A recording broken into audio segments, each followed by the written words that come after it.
2 bodies found east of Delphi. That discovery made during the search for 2 13-year-old girls, Libby German and Abby Williams. Now, this is the area we're talking about, Delphi, Indiana, a tight-knit community here in Carroll County, and they came out strong searching for these girls today. John, the firehouse was headquarters for this search. Hundreds of volunteers coming through here along with police and firefighters and searchers.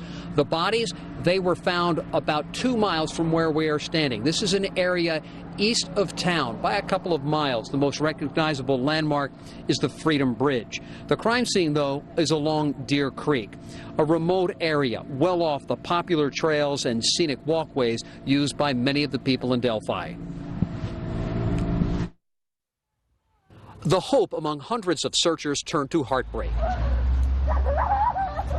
Well before authorities announced that 2 bodies were found, the faces and tears of firemen, lawmen, and volunteers told the tragic outcome. We are investigating this as a crime scene. We suspect foul play.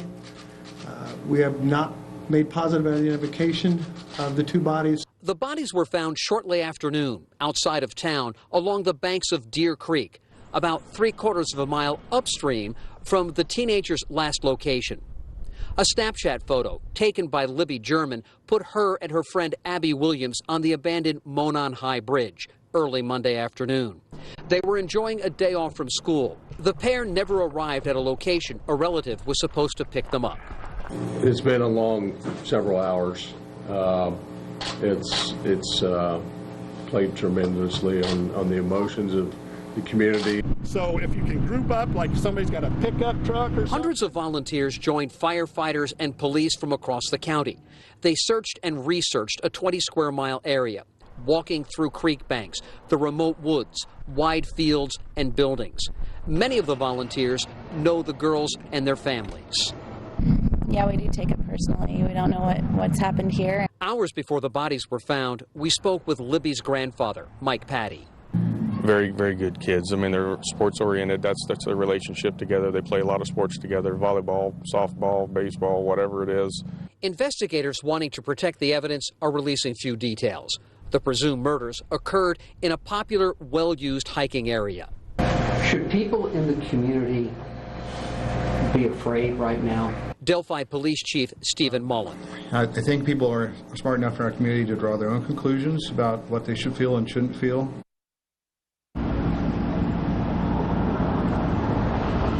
We expect that police are going to be processing that crime scene, John, until they run out of daylight. In addition to local police officials, they're getting help from the FBI. Autopsy results should perhaps provide some answers to the questions a lot of Delphi residents are asking. Yeah, the response here has been overwhelming by law enforcement agencies. Thank you, Rich Van Wyk, tonight. Now, not just the law enforcement agencies, but the people here in Delphi have been quite affected by this. If you do a search of crime statistics, crime rates are low here in Delphi. Very upsetting. So this is a small community, and you just don't expect things like this to happen to your community. I don't know how I would react if it was my own child. You know, it's hard to explain. It's sad what our world's come to. You know, 2 little girls can't walk home from school without getting home safe. Neighbors still waiting for final identification of those bodies. Nevertheless, Superintendent Greg Briles met with staff late this afternoon to tell them it was a good possibility the 2 bodies found did indeed belong to their 2 missing students. It's tough. You know, any kind of situation like this, you learn to cope with it, but they don't teach you how to deal with this in superintendent school, and they don't teach you how to deal with it at principal school or teaching school or anything like that. You kind of lean on those who have had similar experiences in the past, and you just keep leaning. The superintendent says they never gathered students around today to discuss with them what they were hearing. They said they wanted to leave that to students' parents tonight, but if this is what they believe it is, they will have counselors available here for the rest of the week and beyond. And Delphi United Methodist Church is also opening its doors tonight at 7 to offer the community here support. And there are a lot of police presence here. In fact, about 40 members of various police agencies are in the area where these bodies were found, including policemen and officers from the FBI, from the state police, the county sheriff's department, and the city police department. Even the superintendent of the Indiana State Police came up here to Delphi today to be part of this search. And here's what he had to say. Tremendous coordination with an event like this, and we still don't know exactly who these folks are. But this is a small community in rural Indiana, and I want them to know that they're going to get any and all resources that they need to make sure this comes to a successful resolution. Thank you so much. I appreciate it. And we are now almost exactly 24 hours from when police first were notified that these two girls were missing. And the search has ended in some sadness tonight here in Delphi. This community is not used to this kind of situation. It's a low-crime area, and police have a lot to deal with tonight. The investigation will continue throughout the evening. They're still processing the crime scene. The bodies have not yet been removed. The coroner will take a look at those bodies, and hopefully sometime tomorrow morning we will have some idea on the identities of those people found here in Carroll County. Now, I want to show you the area that we're talking about, where the search took place today. Drone Cam 13 flew over the rural area where 13-year-old Abby Williams and Libby German went missing yesterday afternoon. They were last seen near an abandoned railroad bridge, and where family members say they had gone hiking. John, this was the search center. This is where they coordinated a search involving hundreds of people, perhaps the entire community in some way. And the superintendent is stressing that all schools in the district will be on a soft lockdown. That means all doors to all schools here in the district will be locked, and they will be monitoring who comes in and out. That is something they say they do anyway. It's just that now, with this investigation ongoing, they feel compelled to monitor even more closely. So here is what we know about the timeline of the disappearance of these two teenagers. Libby and Abby were dropped off in an area east of Delphi around 1 o'clock on Monday. The family tells us the last thing they found was a picture on Snapchat of the two at the bridge over the creek. That was around 2:30 p.m. When family went to pick them up, they couldn't find the girls and called police at about 5:30 yesterday evening. And then this afternoon, the sheriff's department said two bodies had been found. Foul play was involved. But again, and we want to be very clear about this, they did not identify the bodies as those of the two missing girls. Thank you. Now, when the search for these girls got underway yesterday, many of our viewers reached out asking why police did not issue an Amber Alert. The state of Indiana takes a few factors into account when making that decision.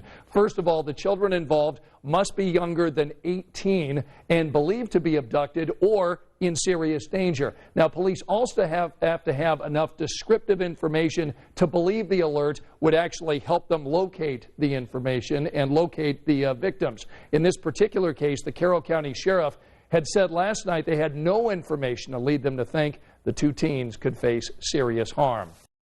Tuesday night, Indiana State Troopers guard all routes into the crime scene outside Delphi.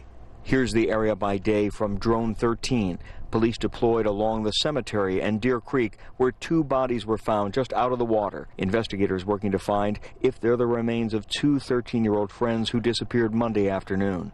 It's tragic. I mean, this is a family town, so we all have kids around here, and that's kind of scary. In fact, the crime scene is about a football field out her back door. She was away Monday afternoon when the two missing girls, Libby German and Abby Williams, were reportedly dropped off nearby to go exploring an old bridge, but they never showed up at the rendezvous point a few hours later.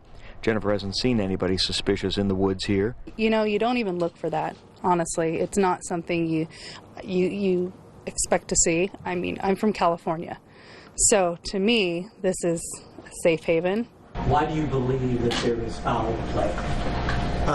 Just the way the bodies were found. Police not saying how the victims died yet, and when asked if residents should be afraid that a killer is on the loose. I think people are able to draw their own conclusions about this situation, and they are smart enough to figure out what the situation warrants them to think. John, this is a community that is hurting, and they came to church tonight to pray about that. Hundreds prayed for the families of both of these girls and everyone else who is touched by what's happened. They accepted like anybody. That's what sixth grader Abby O'Neill and her sister say they love most about Libby German and Abby Williams. It's so hard. Words don't come easy right now, but tears do, especially when these sisters think about Libby. The girls all on the middle school swim team together. She was nice to everybody. For their mother, it isn't any easier. I can't imagine what the other parents are going through right now. I mean, the girls were my girls' ages, and I can't even put myself in their shoes. Just kind of floors you. It numbifies you. You just don't know how to put anything into perspective or words. Gail Fry is close with Libby German's family and is heartbroken over both girls' disappearance. Very quiet, but yet she had a presence that you knew she was going to accomplish things. Even those who say they don't know either family firsthand know someone who does. They're grieving for their community, but mostly mourning for the girls' families as they wait for police to identify the two bodies found. Just a half block down the street from the police station, people are thinking about the girls at the sandwich shop. It's a family place, burgers, fries, and a side of concern over the day's news. I just can't believe, that it really happened. Marcia Rossiter is raising her 11-year-old granddaughter, Caden, and for her, this is hitting very close to home. Yeah, she used to sit with the one girl on the bus, so it really bothers her. Of course, all the kids are upset. On the other side of the room, the Lowrys and their 14-year-old son, Cullen, who said he heard the news at school on social media. We just told him not to go out, not to go anywhere. And he's already accepted that his world has changed in the last 24 hours. I'm going to be more careful about stuff, I know that. Cullen's dad, Kenny, has lived here his entire life and is still processing what happened. It's not like they did anything wrong, in this community you can walk around like that. You don't have those fears, and then for something like this tragedy to happen, we just don't understand it. But they do understand the need to be more vigilant with their own children as police work to solve a crime that hit so close to their homes. We're bringing you up to speed here on what we are expecting here in the day ahead. Hopefully some answers, because it's what so many people here in this community are desperate for this morning, especially as they hug their children and send them off to school. In the day ahead, we are expecting autopsy to be performed at 8 o'clock this morning in southern Indiana. From there, we should get a lot of information. That includes how those two people died, because that's something also we do not know yet from police here in this area. We are also expecting to learn the names of those two victims as well. Is there anything any procedure that is changing for the children or the parents this morning that they need to know? Well, one of the things that we're doing is here in the community, any student that needs a ride to school, whether they ride the bus on a normal basis or not, they are welcome to go to a bus stop and get on those buses. So we have a lot of walkers, and if the parents feel that a bus ride is safer, then they're welcome to get on those buses. Our bus drivers are open arms. All right, that's good to know. And what about how you will address the student body today, or will you? We still have two young ladies that are missing, and as you'd stated, it has not been confirmed that the bodies found yesterday were our students, but we still have two students missing. We're going to be very cautious in the way that we handle the situation. Our parents last night were able to have conversations with our students, and as we move forward into the day, we will have the services available. We're not going to pull our student body together. We're going to let the professionals handle that. We talked to someone who knew the girls quite well. It's just happening so close to home. I've seen it at other busy places, but Delphi, nothing happens here. It's like, how could this be happening here in Delphi? How can it happen here? So a lot of unanswered questions. Grief this morning. I'm a parent myself. When I heard the news about these girls yesterday, disappearance and then bodies being found, my heart went out to this community. We're grieving along with them and waiting for word of what may have happened to the two girls. So what are other parents here? How are they addressing their children this morning? We're going to have that for you coming up here this morning. Well, we've learned just how big of a task I think that investigators are up against. We're at the Delphi City building. We've seen police coming and going this morning. We are told dozens of investigators are checking out hundreds of tips that have been relayed to the police. At the same time, they're still investigating the crime scene. It's a couple of miles outside of town. It is a remote area well off the public trails the girls were hiking Monday afternoon before they disappeared. The FBI is working with state and local police. I am told they're quite literally turning over every leaf in that crime scene, looking for any possible clues or evidence. They're also interviewing friends of the two girls for any information that might be helpful there. Everyone seems to have their eyes on Terre Haute, where the autopsies are underway. State police have told us they will advise us when the autopsy is done and provide what information they can from those autopsies, just how those bodies are identified. When we find out something, Scott, we'll tell you about it. Yeah, state police say it's taking a little longer than normal to do those autopsies, and a news conference expected at some point later today. We do have some breaking news from Carroll County. There is word now from Delphi that the two teenagers missing since the other day have been confirmed as the bodies found yesterday near Delphi. They are Libby German and Abby Williams. Here are their pictures. There is a press conference going on right now. Let's see if we can listen in to hear what the authorities are saying.